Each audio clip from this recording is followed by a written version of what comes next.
I'm done with this. I'm never playing chess again. I swear, I'm never, ever playing chess ever again. Stupid game. Hey guys, I'm sure that many of you have felt like this before, where you felt like just so frustrated with chess, you're not improving at chess, that you decided to stop playing. Well, it turns out I'm something of an expert in this, GM Max, and actually decided in early 2019 to actually retire from being a competitive chess player. Before I saw myself a chess professional, doing a combination of coaching, writing, and playing, and I still do that coaching and writing nowadays actually. But I decided in 2018 that I would stop playing any over-the-board chess tournaments, and there are many reasons for that, and I'm going to talk a little bit about them in this video. Do make sure to leave a like, smash that like button, and also consider subscribing for more of my chess videos. But this one's going to be a bit more of a personal one. So for this, basically, there's not a short version of the story and a long version of the story.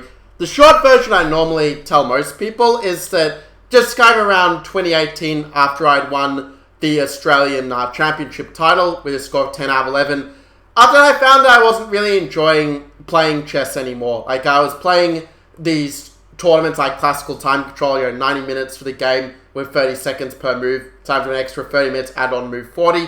So obviously these games going on for quite a lot of hours, and well, I was finding myself being just increasingly sort of bored, just kind of waiting for my opponents to make moves, and to not really feeling that kind of passion and enjoyment for playing that I had when I was a lot younger as such.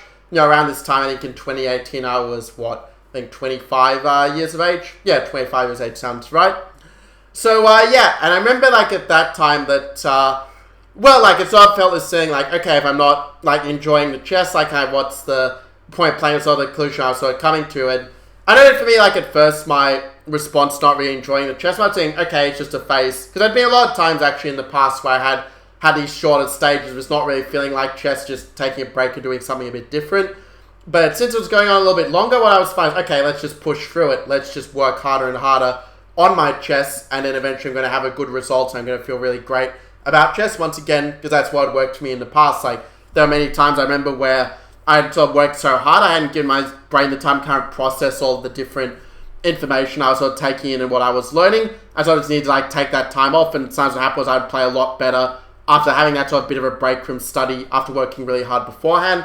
And then I found when I tried doing that in 2018, it didn't really work that well. I remember that one turning point was kind of in June, actually, of 2018, where I remember I'd sort of made myself quite sick. I'd sort of had gone back very paranoid about my diet, very paranoid about, what I was eating. So I was kind of, eating not in the right way, just not eating any carbohydrates at all. And the result, I actually had sort of given myself, hypoglycemia as a result of that. And that basically stemmed from, basically trying to impress somebody else and trying to change myself to try to make myself more attractive to them, rather than just being myself, allow myself to develop in a more organic and natural sort of way. I kind of allowed the fear to take control of my actions. But once I sort of got on top of my health, I did start to feel kind of better. I started working a lot harder on my chess again, and was basically preparing for the Olympiad very intensely. At that time, it was my fourth Olympiad I was playing for the Australian chess team, and I was very excited, normally I'd be very excited about it. This was sort of the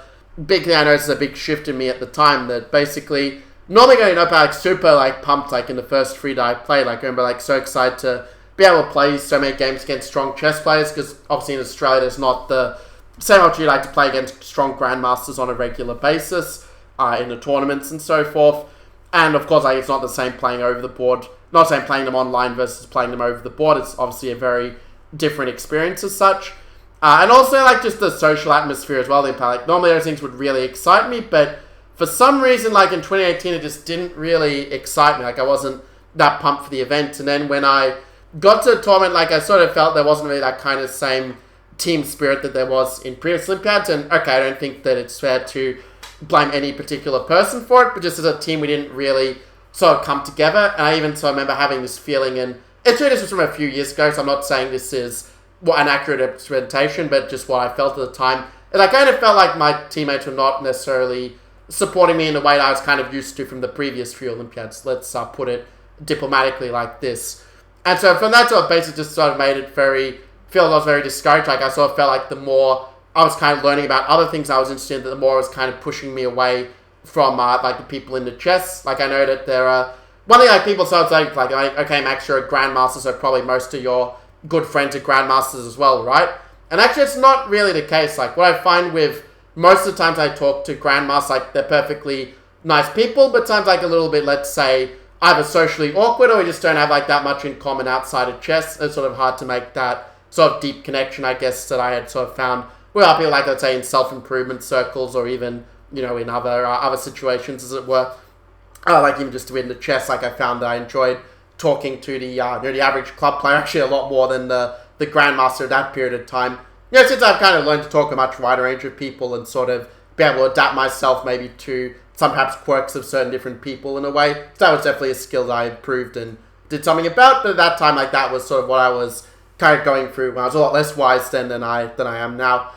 And yeah, like sort of it's interesting. Like the Olympiad was like a big turning point, not just in that sense, but just in a direction of my life in general. So I think that before that, I'd kind of had this very mistaken assumption that in order to find a woman who really understood me, that I had to also like be a chess player. And I was just on the base of like finding that the women in Australia didn't really sort of understand me in general. So I thought, okay, well, I've heard about things like this, important to have interests in common. So I sort of thought that would be something important. But it turned out actually that was not the right conclusion. And I kind of realized that at the Olympiad, where I was sort of talking, trying to just like basically interact with a lot of different women, like just to kind of basically figure out, okay, like can I find someone here like might be a suitable life partner in that sense? And the answer was like a very strong no. And like it was clear I'd sort of pull up effort in, like in theory could always do more, but I felt like, okay, it was sort of clear to me that I was sort of moving not in the right direction in this way. But yeah, some people might think, okay, like just because I met, you could say, the love of my life in late 2018, like about a month after the Olympiad, they think, okay, that's the reason I gave up chess, but it's actually not really the case. In fact, I remember my wife, for that time, was then my girlfriend and later my fiance as such, well, she was actually encouraging me not to, to sort of keep playing chess, like, you love playing chess for so long and, you may as well keep doing it. But it became like a very personal decision where it had been like 1 year almost where I just was not enjoying playing whatsoever. I was just like enjoying it sort of less and less in general. Like I was still like actually feeling very passionate about the coaching side of things and also enjoying some of the writing as well at different points. But even that, I kind of shifted a lot. Like in that year 20, I also realized that there were certain types of writing I just didn't enjoy whatsoever. So even there, I made a lot of shifts, but certainly in terms of the playing, yeah, that's sort of like the very long story behind a very simple explanation. I simply wasn't enjoying playing chess anymore, and so I decided not to play it any longer. Actually, I did end up still like playing like some Blitz games. Like I was still playing Blitz and trying to improve a bit there at different stages, and also even end up actually playing like a couple of more team events online for Australia. Like I remember, for example, I played the FIDE Online Olympiad 2020, which was not a great result for me, and I think the team probably could have done a little bit better, but on the other hand, it also kind of gave us the experience and kind of the fuel to really perform at our best in the 2020 Asian Online Nations Cup, and we actually ended up winning that whole event as a team. So I think in terms of that being like the last tournament they ever play, I think that's probably a good moment to kind of conclude what was a very interesting playing career. Like even though it was not as long as most people, certainly it was kind of something where I learned quite a lot. I met a lot of really great people, many of whom I still am in close contact with today. I still really enjoy the chess community. Just a lot of very nice people, very thoughtful, generally, let's say, quite intelligent as well, at least in this sort of sphere of chess and talking about chess, as it were. So yeah, very grateful for that, and obviously there's a lot more levels I could go into, which I probably am going to in later videos also, but that's the reason why I decided to stop playing chess. And so the lesson there is I think that it's important to understand that you don't choose your passions in life, but rather your passions choose you. And so if you're just finding you're absolutely not enjoying something anymore, what I recommend is just take a break and stop doing it for a bit. What we'll find most of the time happens, and this is what happened to me with chess in the past, is you'll very quickly get your enthusiasm back. Like sometimes even in like a matter of days or even a week. Sometimes it'll take a bit longer, but just allow yourself that time to kind of go for that process, like trying different things, broadening your horizons, like taking that space if you need in order to get back into the right headspace in order to really be enjoying your chess again. And if you find it, it sort of lasts a long time and you just don't really have that joy, I think it does take a lot of courage to admit that something you've been doing like for most of your life is not, and you've been most passionate about for most of your life, is not really something that sort of you're enjoying anymore in terms of the playing side. But I was able to make that decision, and I think that, it definitely made me a lot happier, and definitely stopped me from having these sort of like depressive phases I was kind of having as a result of like feeling like I was doing completely the wrong things with my life.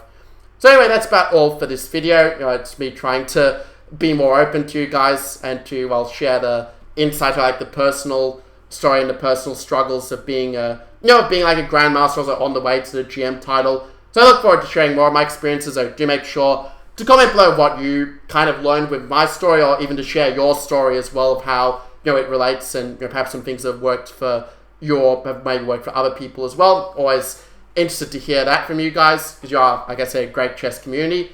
Also make sure to smash that like button to if you enjoyed this video or if you learned something new, and certainly consider subscribing for more Grandmaster Chess videos like this one. So yeah, I'll see you guys in the next video.